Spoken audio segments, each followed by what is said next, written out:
Ada yang mereka pesimis itu gimana? Dia nggak pede, nggak yakin bahwa dia bakal sukses. Allah tidak akan menciptakan kita itu sebagai produk gagal. Jadi kita semua pasti punya kelebihan.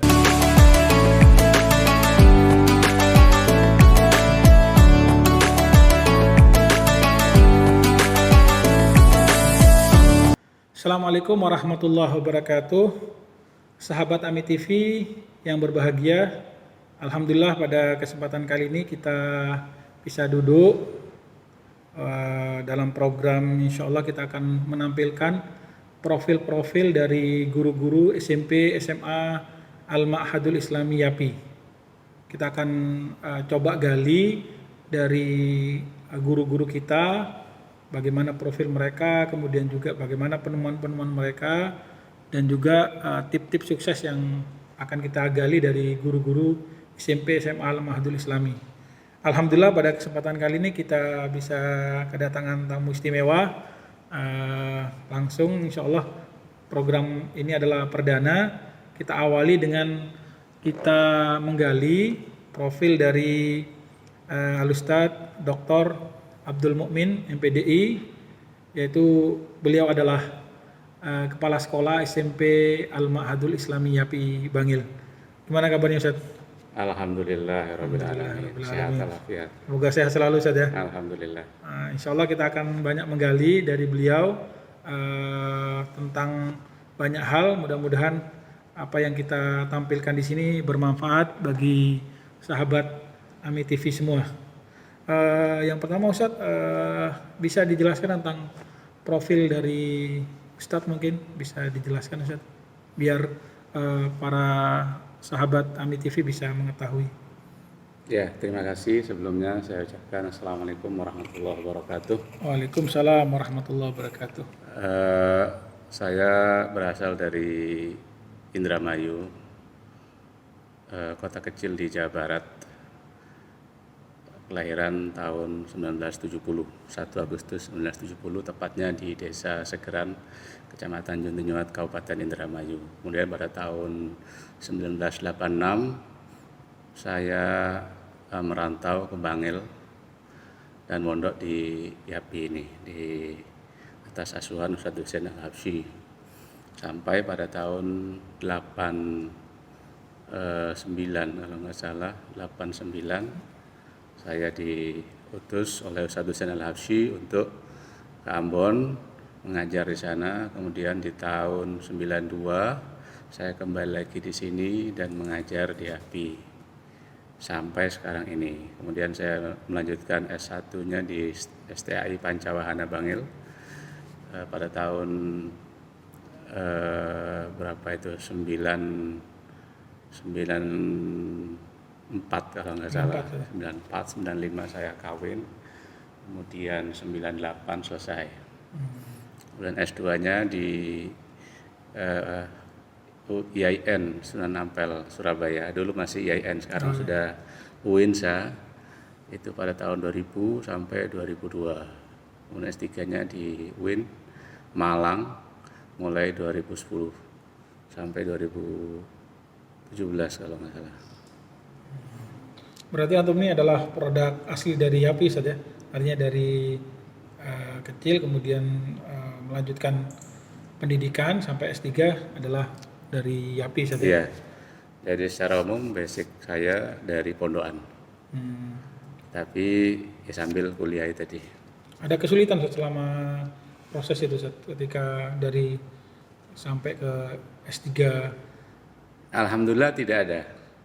Tidak ada kesulitan karena memang saya juga mengambil jurusan yang linear. Dari mulai S1 PAI, S2 juga manajemen pendidikan Islam, S3 juga manajemen pendidikan Islam.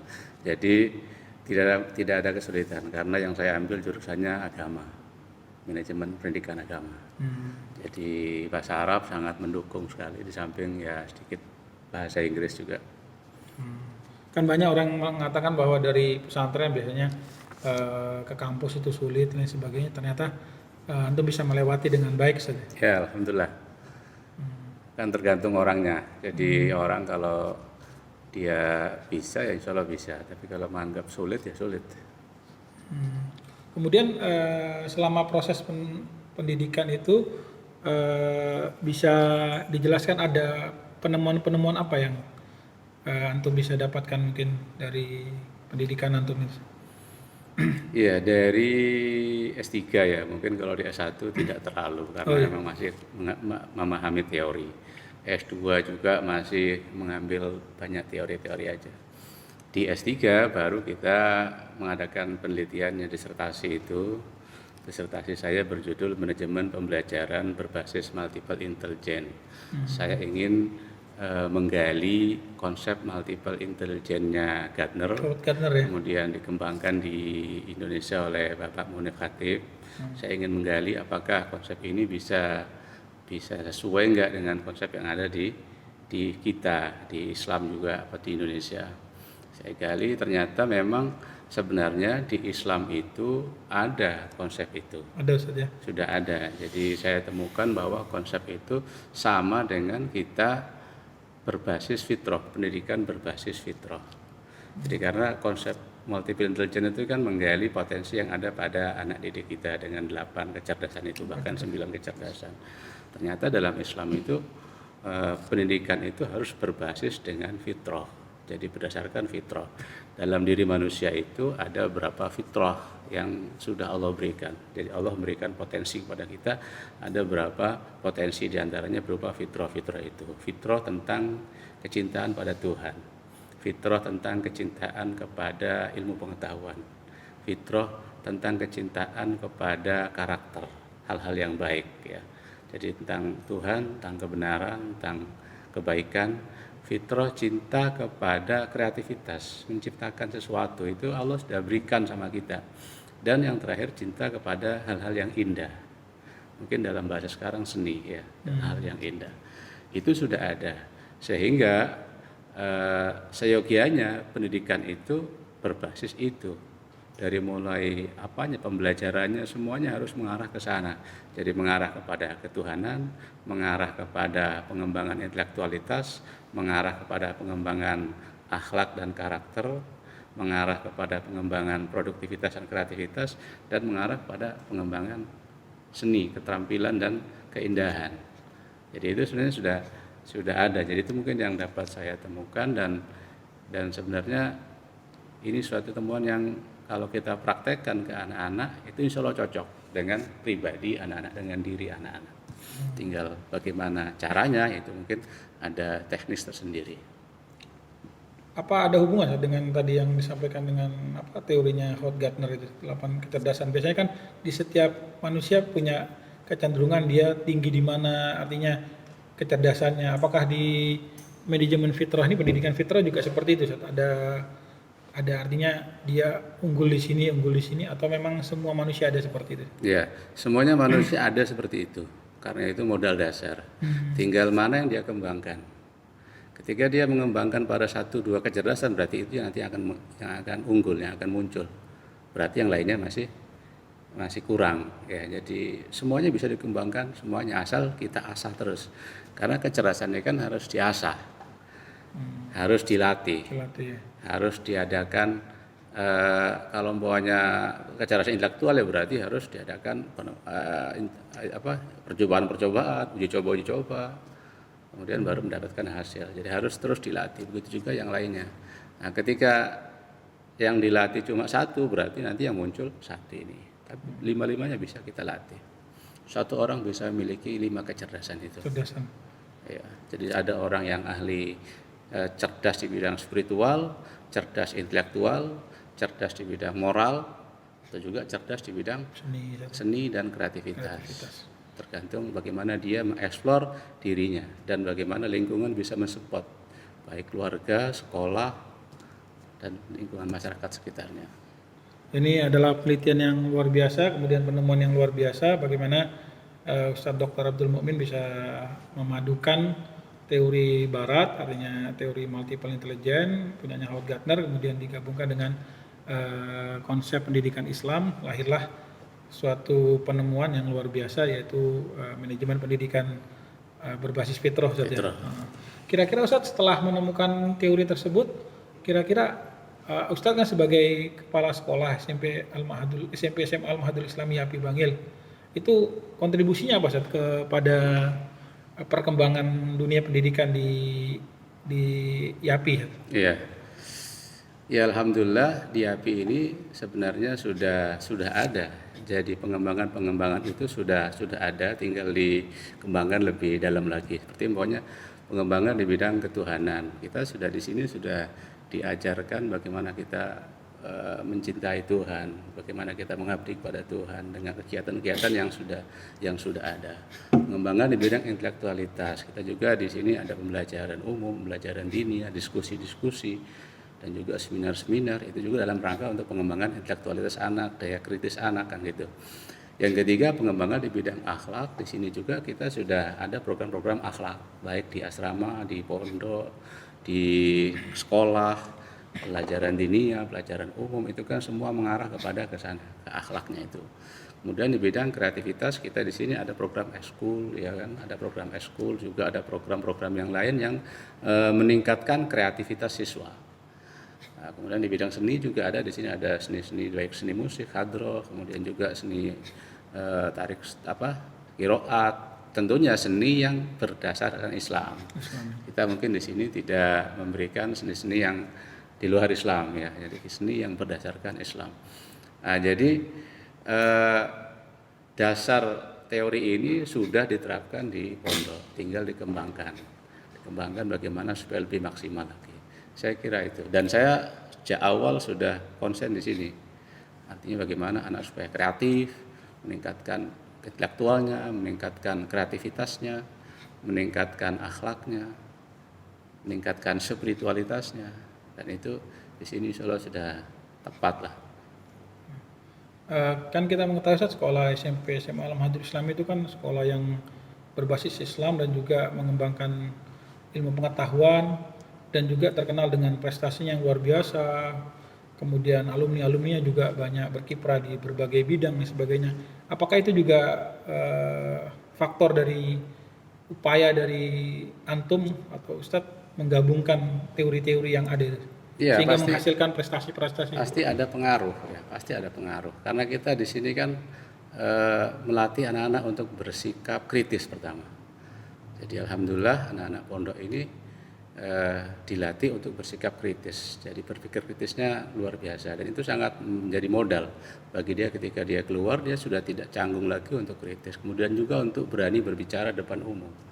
Ini juga suatu hal yang luar biasa. Kemudian juga kreatif ya, kreatif baik dalam hal apa saja, maunya dia di sini ada kegiatan OSIS, ada majalah dinding, ada kamal, ada kegiatan-kegiatan yang meningkatkan kreativitas siswa, fotografi dan lain sebagainya. Ini jelas berpengaruh ketika dia keluar. Ya, di samping kegiatan-kegiatan yang bersifat keagamaan, ya, ada kegiatan maulid, ada kegiatan pembacaan doa kumel yang dilatih setiap minggu, umpamanya, itu juga merupakan sebuah pembelajaran yang luar biasa. Jadi ada pengaruhnya pasti dari program-program yang terarah itu, jelas dia berpengaruh ke depan. Ya, betul, saya lihat memang alumni YAPI karena di basicnya dia agama, kemudian tadi ketuhanan, di sini diajarkan tauhid dan sebagainya, sehingga mereka punya fondasi saat ketika mereka keluar, mereka punya fondasi yang kuat untuk menghadapi dunia luar, Ustaz. Iya, dia sudah tidak gampang melihat perbedaan, melihat pemikiran-pemikiran yang ada, karena di sini diajarkan juga pemikiran-pemikiran yang semi-liberal, istilahnya boleh saja kita membaca apa, terserah, yang penting ada fondasinya. Fondasi keimanan itu ya, tauhid, iya, ketuhanan, dan juga berdasarkan logika, berdasarkan filsafat, itu kan sangat penting. Diajarkan mantik juga, Ustaz ya. Mantik. Karena kalau tidak, ya dia gampang terpengaruh, gampang goyah. Apalagi masalah-masalah ketuhanan kan tidak bisa kita taklid ya, tidak bisa kita ikut. Itu Islam kenapa? Karena orang tua tidak bisa, harus berdasarkan logika dan mantik. Dan itu harus diajarkan di sekolah. Dan kalau melihat tadi pemirsa, kita lihat tadi alumni YAPI juga banyak yang berkiprah, kemudian juga berprestasi. Itu tentunya Ustaz tidak mungkin lepas dari peran guru, Ustaz. Ya. Peran Ustadz, kemudian lain sebagainya. Pasti. Itu gimana Ustaz untuk pengembangan dan juga bagaimana mengembangkan potensi-potensi dari guru? Apa yang Ustadz lakukan sebagai kepala sekolah, Ustaz? Iya, yang jelas peran guru sangat vital sekali karena bagaimanapun siswa itu banyak berinteraksi dengan gurunya. Karena itu gurunya juga harus dibekali tentang pertama ya kesadaran tentang beragama. Jadi fokus kita kan agama, ya agamanya gurunya juga harus mengajarkan tentang hal-hal berkaitan dengan agama. Yang kedua karakter, gurunya juga harus mengajarkan tentang karakter dan bahkan gurunya harus menjadi teladan bagi siswanya. Yang ketiga tentang bagaimana cara guru juga mengajarkan berpikir kritis tadi. Di dalam pembelajarannya harus berdasarkan berpikir kritis. Nah, sekarang ini kan banyak metodologi pembelajaran seperti STEM dan lain sebagainya itu kan semuanya berpikir kritis. Nah, itu kemudian juga tentang produktivitas. Kita mengajarkan pada guru-guru supaya pembelajaran itu berbasis produk. Ya, kita mengharuskan bahkan mewajibkan setiap guru pembelajarannya berbasis produk. Jadi setiap belajar ada produk yang dihasilkan. Itu juga menghasilkan produktivitas dan juga ada seninya. Ya, saya pikir itu sudah masuk dalam pembelajaran. Jadi teori pembelajaran berbasis fitrah ini sudah masuk dalam konsep pembelajaran di kelas-kelas kita. Dan guru alhamdulillah mengerti ya, memahami lah tentang masalah konsep ini dan mempraktekannya sehingga tidak ada kontradiksi, tidak sulit untuk kita terapkan.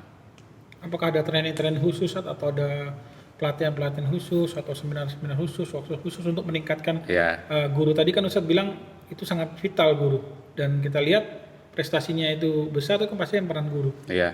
Gimana yang sudah dilakukan oleh sekolah? Ya biasanya di awal tahun kita kasih semacam kayak workshop atau training ya di awal tahun. Setelah itu kita kawal dengan supervisi, kita kawal dengan evaluasi sambil jalan. Jadi yang jelas konsep dasarnya sudah ditangkap. Kita kepingin pokoknya pembelajaran berbasis produk. Sudah.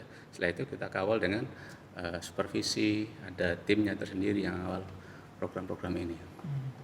Yang kita lihat juga guru juga kalau lihat profil dari guru YAPI ini di SMP SMA ini luar biasa karena yang kita lihat ada guru ada yang S3-nya ada 3 Ustaz ya. Ya, alhamdulillah. Ada Ustaz Abdul Mukmin, ada Ustaz Rohim, ada Ustaz Muhammad Alwi. Ya. Mereka kemudian yang S2 juga banyak. Ya, itu juga pengaruh Ustaz terhadap mungkin prestasi ataupun yang dilakukan di YAPI. Ya, saya yakin ada pengaruhnya. Ya, karena bagaimanapun tingkatan pengetahuan itu atau jenjang itu bisa mempengaruhi kepribadian guru dan guru akan memberikan pengaruh pada siswanya secara otomatis. Mungkin bisa diberikan tips Ustaz kepada sahabat Ami TV Ustaz. Kira-kira tips untuk sukses Ustaz, gimana kita bisa sukses menurut antum gimana? Ya, saya pikir yang pertama kali adalah kita harus punya jiwa pembelajar. Artinya kita harus tetap belajar sepanjang hayat. Jadi bukan berarti kalau sudah punya jabatan tertentu atau sudah sekolah di level tertentu kemudian selesai, tidak. Tapi kita juga harus tetap belajar kapanpun, dimanapun, kemudian juga baik formal maupun informal. Jadi jiwa pembelajar itu adalah yang nomor satu. Yang kedua adalah kita harus ulet, yang jelas ya, ulet, rajin itu pasti. Karena sukses itu tidak bisa instan, harus continue ya, continue dengan melakukan sebuah perubahan-perubahan atau melakukan sebuah kebiasaan-kebiasaan kecil. Seperti umpamanya kita terapkan, saya harus membiasakan diri membaca dalam satu hari mungkin 1-2 lembar. Nah, ini harus continue. Ya, jadi harus ada kebiasaan-kebiasaan kecil yang kita kerjakan tiap hari karena kesuksesan itu berawal dari hal-hal yang kecil. Dan yang ketiga adalah istiqomah. Istiqomah itu penting sekali. Kadang kita berubah seminggu, 2 minggu, kemudian kembali lagi. Ini tidak bisa. Kalau kita pengen sukses harus istiqomah. Dan yang terakhir tidak kalah pentingnya adalah ya kita berdoa sama Allah. Samping kita usaha, kita berdoa sama Allah Subhanahu wa taala, mendekatkan diri kepada Allah, meminta apa yang kita inginkan. Saya kira itu beberapa hal yang saya anggap penting. Kalau masih ada yang mereka pesimis itu gimana?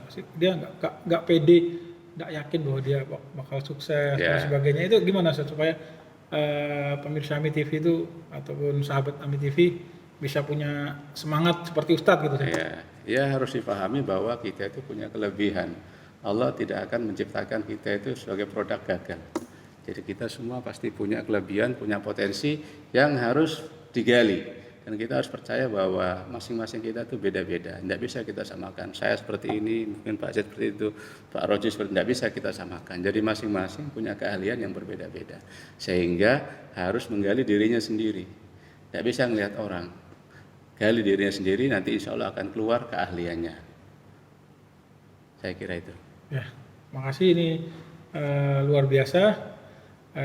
Sahabat AMI TV, sahabat Al-Mahadul Islami TV, kita sudah banyak tadi berbincang dengan Kepala Sekolah SMP SMA Al-Mahadul Islami, Al-Ustadz Dr. Abdul Mukmin MPDI, yang banyak tadi sudah menjelaskan tentang profil beliau, kemudian bagaimana penemuan-penemuan yang beliau lakukan di dunia pendidikan, dan juga kiat-kiat yang sudah beliau lakukan dalam mengembangkan, menjadikan sekolah SMP SMA Al-Mahadul Islami menjadi sekolah yang berprestasi, sekolah yang maju, dan juga pengembangan guru-gurunya. Dan juga tadi terakhir sudah menyampaikan tentang tip agar kita sukses, bagaimana kita punya jiwa pembelajar, kemudian kita mempunyai jiwa ulet, rajin, istiqomah, dan tentunya beliau mengatakan tadi berdoa, dan juga beliau juga menyampaikan kita harus semangat terus, optimis, jangan pesimis dan sebagainya.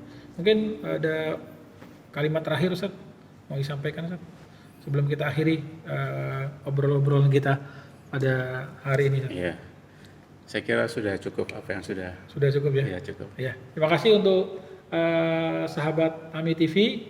Kita tadi sudah banyak berbincang-bincang dengan Kepala Sekolah SMP SMA Al-Mahadul Islami, Ustadz Abdul Mukmin.